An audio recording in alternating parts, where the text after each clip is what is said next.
try and understand the movement better, I went to the town where it all began, Luton.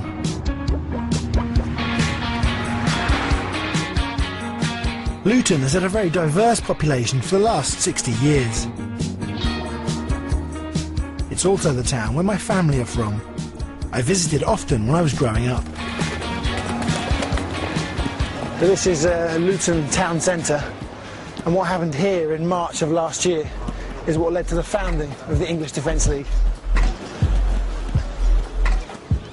So we're on our way to meet some of the founding members of the EDL, one of whom was arrested and charged for his reaction to that protest in March last year. How you doing? You all right? Yeah, good, how you doing? Yeah, Sam. EDL members Kevin Carroll and Brian Kelso were amongst the crowd who came to watch the homecoming parade of the Royal Anglian Regiment last year, after their tour in Iraq. All the uniformed soldiers came down here. The crowds were wall to wall, packed from each side of this, all the way down to the town hall and all the way on. And there was just so much clapping and cheering.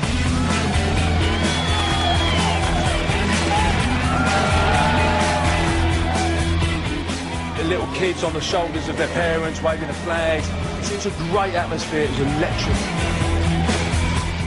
And how did both of you feel seeing the troops parading through Luton? I do tear in my eye, ain't you? Like, You just sweat. I'm loving it. You know, you just can't help yourself. It's just, you know what they've done. You know they've just lost men, young men on that tour. Yeah, on that tour, yeah. That Pacific tour, and you know From they've Luton lost as well. from Luton Town. Yeah. It was such an amazing feeling. You know, you just felt so proud.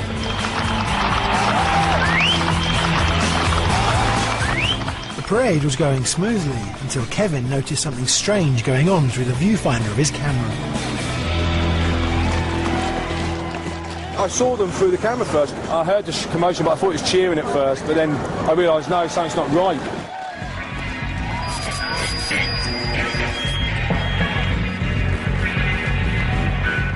When the penny dropped, I looked up and there's the banners.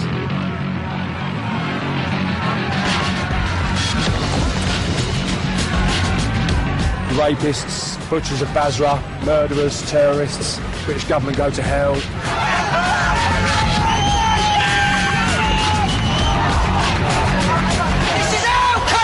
And then all of a sudden there was just a massive surge. And the atmosphere was just so charged. They were standing right here, and we were trying to get around the back, trying to get into them.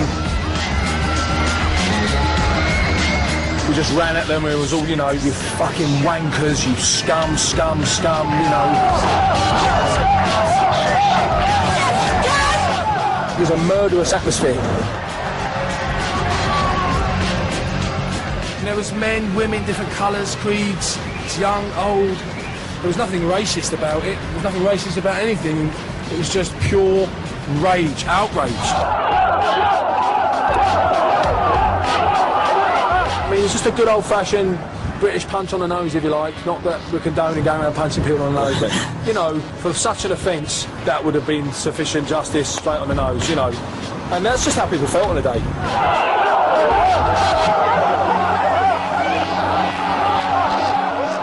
Kevin and Brian, as well as 7 of the Muslim protesters, were charged and convicted with public order offences.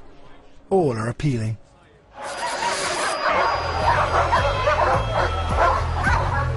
The protest against British soldiers got headlines across the world. Under the banner United People of Luton, growing numbers of angry young men took to the streets, and these events were recorded by mobile phone. When they realised that people up and down the country were willing to support them, they went national and changed their name to the English Defence League.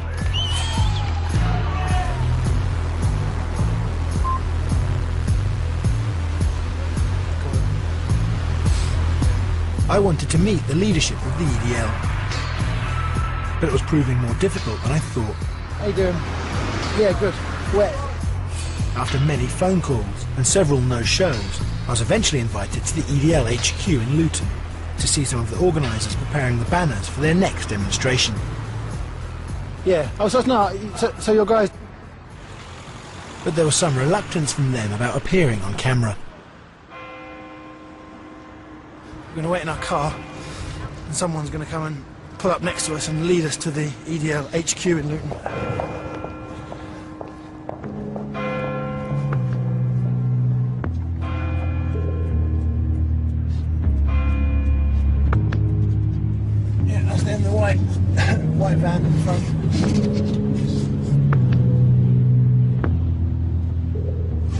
There's a car with some EDL members who we haven't met before.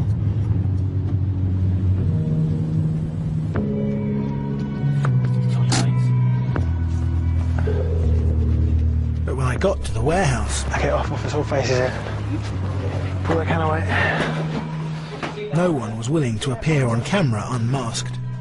All I could film was their banners. I wondered what it was they had to hide. Even when they organised a press conference here last September to announce their arrival, everyone was wearing a balaclava. We will contest your kindness, as our forefathers did, relentlessly pursuing you in our quest to see all Shariah banished from our great democratic country. Long live the free. We've been called as an organisation of far-right racist Nazis. But do we look like far-right racist Nazis?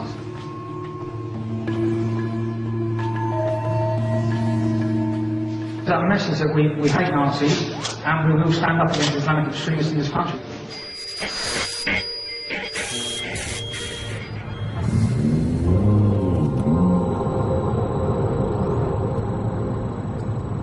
So we're just outside Stoke on our way to meet 2 EDL members who have finally agreed to meet us and show us what it is that makes them angry and drove them to join the EDL. In the last 10 years, Stoke has become something of a BNP stronghold. Although 2 councillors lost their seats in the recent election, 5 were re-elected.